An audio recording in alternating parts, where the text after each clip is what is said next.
So we're going to make a start on the multi-zip pouch here, and this is a really cute one, and you're going to again put zips in a slightly different way again for this one. So where we're going to start is we want to get to this stage here.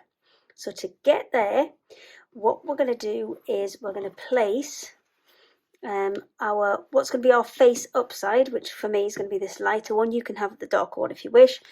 Then this is actually an invisible zip, and we're going to place that face down on top of it. And we're going to use zips that are longer than we want, so we can always cut them down, and it just makes it a lot easier to sew because you're not having to struggle past the actual zipper pull bit. And then we're going to place the what will be the lining face down on top of that sandwich. Make sure everything lines up and stitch all the way along there. Once I've stitched all the way along there, I'm going to come back in and use a top stitch when everything's pressed right side out, just to secure everything. And once I've done that side, I'm going to repeat the process for the other side. So my piece is going to go face up, my zip is going to go face down, and at this point it's really important that you line those panels up exactly on top of each other. And then after that, your other panel is going to go on the top, and that exact same process of stitch, flip right side out and top stitch is what we're going to do. And I'll meet you back here once I've done that on the machine. So back from the sewing machine, this one, as you can see, is sewn in the middle there and then flipped right side out, and I've just pinned both of these in place just to hold them level. And then what I'll come do is just do a line of top stitching along there. Once that's top stitched, I need to get the other zip on the other side. So I'm going to repeat the exact same process again. Now, because these are already together, what I need to do is flip it so they're wrong sides together. So the one that you've got in the middle there, that's just going to stay out the way for now, and we're going to attach these. So we're going to start with, again, what would be the right side, and then the zip's going to go face down. Now you want to make sure that both of your sliders for your zips are on the same side when you do this. And then once we're happy with the position of that, then we're going to take the opposite side of the same two that are already joined together. So the other two, we're just going to fold out the way, and that's going to go over the top, and those two pieces are going to be stitched, turned right side out and top stitched. So I'll come back once they're together, and then we'll look at how to put that final side together. So we've got one more zip to put in, and that's the one on this side, and we need to attach that to the bits on this side. So we do exactly the same as we have been doing. So right side up first, then the zip that we want to attach, and that goes face down. And once that's in place, and again, make sure it's lined up with both of these sides, then we're going to take the wrong side, the lining, there you go, and place that back on the top. So what we will end up with is everything that we're kind of putting together, but it will be wrong side out. And once we have done this one, we just need to again stitch this row and then top stitch it, and then I'll come back to you when everything's turned right side out. So the two internal pockets are now finished, and you'll notice that one set is shorter than the other. So to finish these off, what you need to do is just crop off the extra bit of zip that you don't need. You can leave them long if you like the effect, but you'll crop off the extra zip. You can either put tabs on them if you want to, or you can use some of the bias binding to create kind of ends for them as well. And we're going to take some bias binding and put them down the sides. But before we go ahead and do that, I want to take a quick look at the fact that one is a little bit shorter than the other. Now that one is a little bit shorter, it's actually going to go in the centre, and the outer one, which is a little bit longer, is going to go on behind it, because when we actually stitch down the centre to line them up, then when they stand up, they'll all be exactly the same height. But before we get to that stage, we've got to do the outer bit of the case. So for this, what you need is those two panels. So you can choose which you want to be the lining and which one you want to be the outer. That's entirely up to you. But this time the zip that I've added in, you'll notice is slightly different. It's a lot bigger, a lot chunkier. It's actually what we call an open zip. And an open zip opens up completely at the end, like on a jacket. And the reason we've put this one in it is because when we open up the piece, we want it to open fully so you've got access to all of those pockets. So the same process that we've used for everything else, we're going to use for this. So stitch in one side of the zip and then fold it out and top stitch it, and then take the other side of the zip and attach it to this side. So I'll go ahead and do that and then show you how to start constructing it.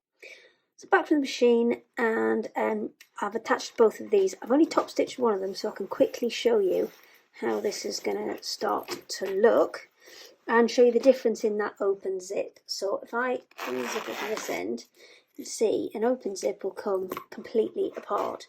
So when we open up our piece, you'll be able to get access to all of those pockets. So next step is to add the internal ones. So obviously these still need their binding adding. Just got to make sure I've got them upside down. Now this is my prototype one. My pockets are a little bit short. Yours will come wider, so they'll kind of almost be the full width of there. And what I first of all need to do is just find the center. So I need to find the center on this one.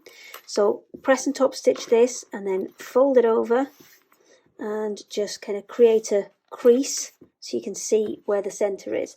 Repeat that same process on the other two sets of pockets. So fold it in half, find the center, and then just crease that and line up all of those creases so that they end up on top of each other. I haven't folded that one yet. There we go.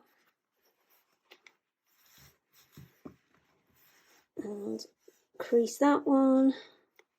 So that once they're all lined up together, you can see just at that end how the zips are all staggered, and it's just by a fraction, but it's enough that once you fold everything up, you can close that zip without kind of struggling. So let me first of all get the bias binding and show you guys how to put the edges on here, and then we'll stitch it all together and get it finished off. To neaten up the corners on your tape, what you're going to need to do is first of all iron it so it's in half, and then instead of having it wrong sides together so the right side is facing out, you're going to fold it in the opposite direction. So it's wrong side facing out, and you're going to take it from the point where that fold is, pop the needle down, stitch off the edge, and then reverse back over it. Now the reason I'm doing it in that way is I'm not going to have any loose threads then at this end where that's going to be kind of folded right side out. So I shall take this over to those pockets and I'll show you how to put it on.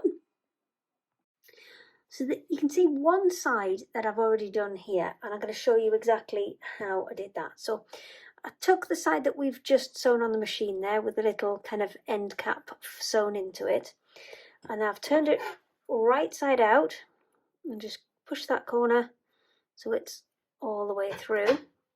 And then I'm going to first of all chop off the excess of this zip, but before we do that, do remember to slide your slider in so it's out of the way. So we're going to take off the excess zip, and you want to take off as much as you possibly can. So take it right up to the level of the fabric, because the less that we have in the way, the better. So they can go for, actually hang on to all the little bits because you have got an embroidered doodle in there, and all of these little bits are great for decorating that. So don't get rid of those. And then what we're going to do is fold that in half, take the little cap that we've created, pop it over the top of there, and then work our way all the way down, clipping this in place. And because it's quite thick, I would probably recommend quilt clips rather than pins, which are going to distort your tape. And then I'm going to take it all the way down to the other end. Now, because what we've supplied in the kit is bias binding, it has a little bit of stretch to it. I would probably recommend you line it up so it's exactly the same length, and then cut it off about 1/4 of an inch after. So I'm going to chop that off, Then we're going to do exactly the same process as we did on this end. Fold it the other way out, take it over to the machine, start at the corner, sew forward, then backwards on top of ourselves. So we've got a really nice sharp corner, and then we'll loop the whole thing over. Just kind of, you can see on this side exactly what I've done. So there's the little cap on one side. I've looped it over, pulled it all the way along, looped it over the other side, and then top stitched to hold it all in place. So I'm going to go ahead and get this one finished off, and hopefully another one, and then we'll line it all up to get that centre line sewn. So the last step in this is to put the binding on the outer edges here. And this is slightly different just because you've got, with the inner pockets, you've got little caps which completely enclose the zips. With the outer pockets, you're kind of coming up to the zip but not over it, because you want to leave these pieces long. You don't want to attach them together because they need to be able to open out completely. So what I've done is you'll get the dark grey that matches the kind of branches on here included in your Fabazine. I have lost my bit, so I very carefully cut it out last night and then put it somewhere which is nowhere to be seen this morning. So I've replaced it with a little bit of scrap fabric that I'd found, and I've got a spotty one that matches my flowers now, but yours will be the dark grey that matches your branches. So where do we go? We fold it in half and we cut it probably about the same size as up to the teeth of the zip. And then if I just unclip this edge, I can actually show you what I've done. Is I've folded over the top and just put a tiny slit in there, and that's only the length of your kind of stitching to the zip. And you'll notice on mine that I haven't got a lot of fabric here. It should be exactly the same size as the backing piece, but I cut the wrong line. I didn't cut my fabric line. I cut off my seam allowance on this piece, so I'm having to be very careful when I stitch this, just to make sure that I do encase everything and don't lose that. Yours will have it exactly on, so you'll be able to just cut straight round. You'll have two perfectly matching squares. With this, you need to put that slit in and then just tuck that little bit in at the top, and then when you come to stitch this together, that tuck should line up with the edge of your stitching there, and you can just top stitch all the way down to secure all of that in place. So I'll do both these sides, and then we'll show you some pictures of the finished item. Final step, now all the bindings are on, is just to attach everything together, so when it folds up, thanks Jolly, when it folds up, it creates all of those separate pockets. So these long continuous pockets that we've made actually, once sewn, become two separate pouches.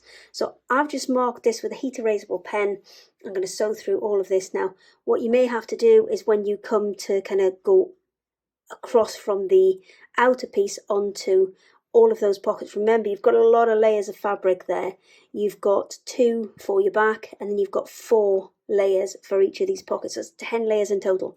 So just take it easy with your machine as you go over this, especially when you stop and, when you start and when you stop, because it's going to be kind of quite heavy on your machine, changing from those big kind of depths of fabric.